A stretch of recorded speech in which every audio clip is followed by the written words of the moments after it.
You know what I always say, when you say, oh, thank you, Mark. What do I talk? Oh, no, that's mine. Oh, okay. I just wanted to see you. Anyway, I always say, if it worked for all of you, if you had said, oh, I'm not interested in that stuff, every one of you, I wouldn't be here. I mean, it's you. You deserve a big ovation on your part. You really do. But today, I'll open up by just talking about some things that ADL stands for and uses in all that it does. And let me start with a story. When I was an infant, I didn't even, wasn't aware of this, but my mother always told a story about the family. We went to Grand Canyon.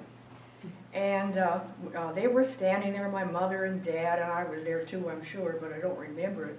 And oh, how awesome, how beautiful, and how glorious, and oh, it's just wonderful. And other people would come up and the same thing, oh, gorgeous, absolutely the most gorgeous thing I've ever seen. And look at the colors down in there, and how deep it is, and how wonderful. And another woman came up there, and she's listening to all this too, and she looks at it, and she said, in very, very serious terms, ah, that's just a big ditch. And my mother couldn't get over that, and like I said, she told it for years afterwards. But it illustrates one of the things that we really know in the center of our being, and that is we create our own reality. And if you want to see just a big ditch in your life, you can do that. But it starts us, though, on a trek, on turning ourselves around, because we create our own reality. But I don't know if you remember in Ever Closer, the very beginning ministerial book, where the little sons are looking down. One's, its legs go like this, and the other one is like this. It's got the ideas and the beliefs all messed up. And we really do get ourselves into this web of just holding on to us. How this is the beginning of woe. I mean, that's where it all starts, is creating in that manner. And I go also to St. Agnes of Rome, who is my personal saint. And I mean, she's not belonging only to me. I am she's the only one I love. And she's also an ADL saint, absolutely. She tells a story, and I know you probably read about this in some of my articles, but there once was, a long time ago, some children that were sent with some pails to a waterfall to get water to bring it in for supper. And so they skipped off with their pails and ready to do this. And when they got to the waterfall, they saw this mist everywhere. You've seen some of the waterfalls, I know, with this mist just coming out of them. And they got fascinated. And they would look at that, and one of them said, oh, look, that one looks like a dog. It's blowing around and clumping together.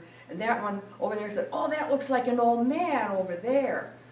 And they began to play then. Instead of getting their water, they just started to play with all these ideas and imagining and making these things. And then they thought, oh, Mom's going to be pretty mad if we don't get home with that water soon. So, well, let's find our water in the mist. That's coming from the waterfall. So they tried that, and they swooped around trying to catch the mist in their buckets. And they didn't get very far. And they're, oh gosh, Then they thought, well, I guess we're going to have to get it from the waterfall, And this is like we are when we go into the creative form and we start creating, and we want, the first thing I always do, and I ought to know much, much better, is to land myself right down on the earth plane and all its concepts and all the beliefs I have about it to try and solve a problem. Do you do that? Yeah, I mean, that's the way we work. We have a goal of love. But you have to get a hold of that. And you have to do something called turning to God. And those of you who've had the doctoral program, it's done through intuitive grasp. This is with the heart. and you find it there. You cannot put God, you cannot put divine love in words, you cannot make pictures. No symbol will get you there. It has to be a direct experience, a very direct, and you can do that. They say in many religions, you know, God is unknowable. Yeah, unknowable with the intellect, you're right, but not unknowable to your heart, because that's where you are centered. So what you have to do is reach for that heart and get it open and receive from God. And St. Agnes tells another little story about when you play with your dog, what you do, you go and you get a clean, pretty clean tennis ball, take him out in the yard, and you throw the thing, and he oh boy, you know, I want to play ball. And he runs and gets it, and he brings it back to you, and it's got some slime on it. So you throw it out again, and he runs again, you know, he catches that ball, and he brings it back, and it's a little more slimy, you know. And pretty soon it's pretty icky, and you have to take him home, you know, take him back inside. But, you know, dog spelled backwards is G-O-D, God. And what you do, you play ball with God. What you do here is it's the opposite. You're going to have the gooey, icky tennis ball that you threw, you know, all this slime all over it. And it goes into a receptacle that St. Agnes calls the dumpster. You go dumpster diving. And, you know, this is what you do when you're laying awake at night worrying, oh my God, what am I going to say tomorrow to my boss or whatever it is. You're dumpster diving. You're reaching down and you're getting the problems, you know, pulling them out. And that's dumpster diving. She says, you don't do that. What you do is play ball with God. And this is backwards, though. What you do is take that old slime ball, that ickiest one you can find, and then you throw it as you focus on God. Don't worry about God. You know, you think, oh, well, that's sacred. I don't want to do that to God. Yes, you do, because God is like your dog, is over there. Oh, yeah. I'm waiting, throw it. You know, so you throw the icky ball to God.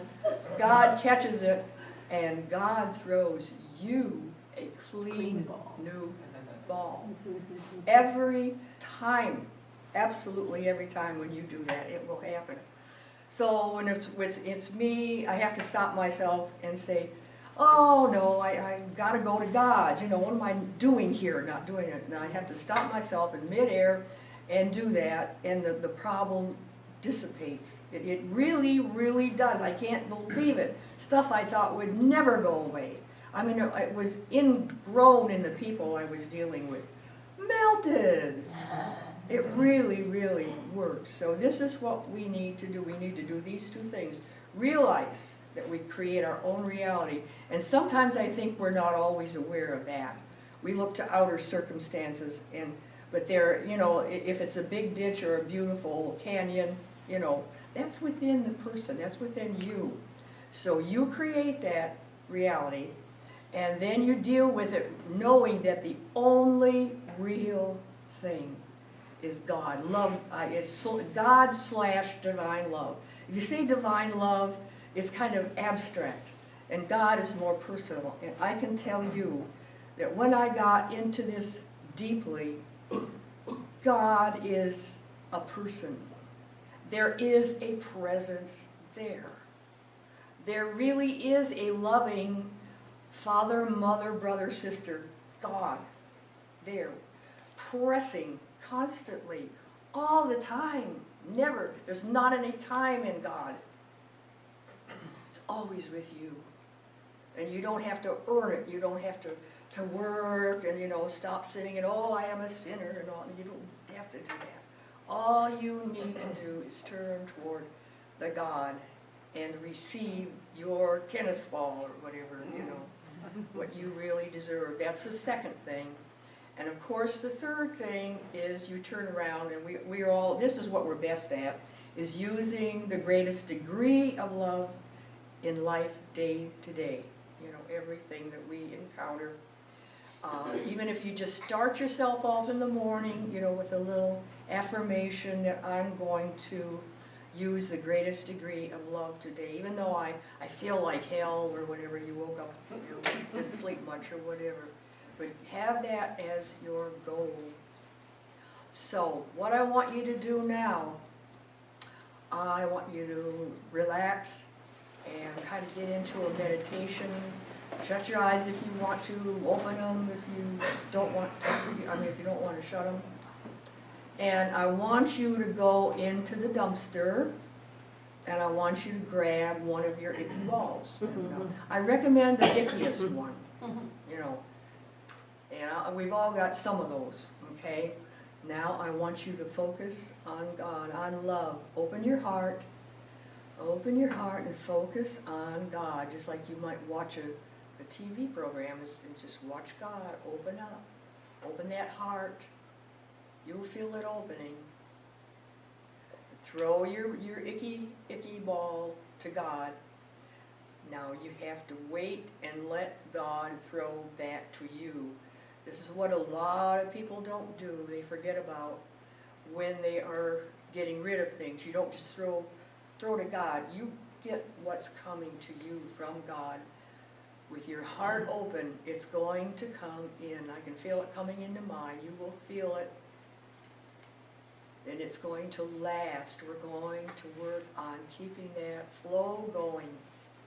And I see a pipe from my heart to God, and that's what I see for each of you. Keep that flowing. And we will say, we will affirm that this ball we have received, this ball of love from God, is priceless.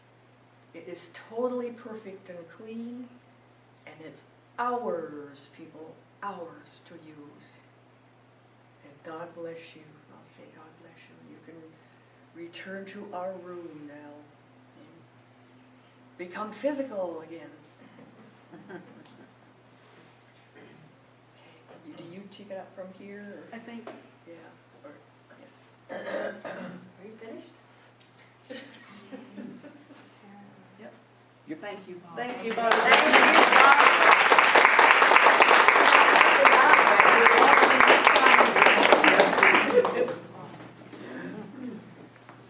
That was beautiful.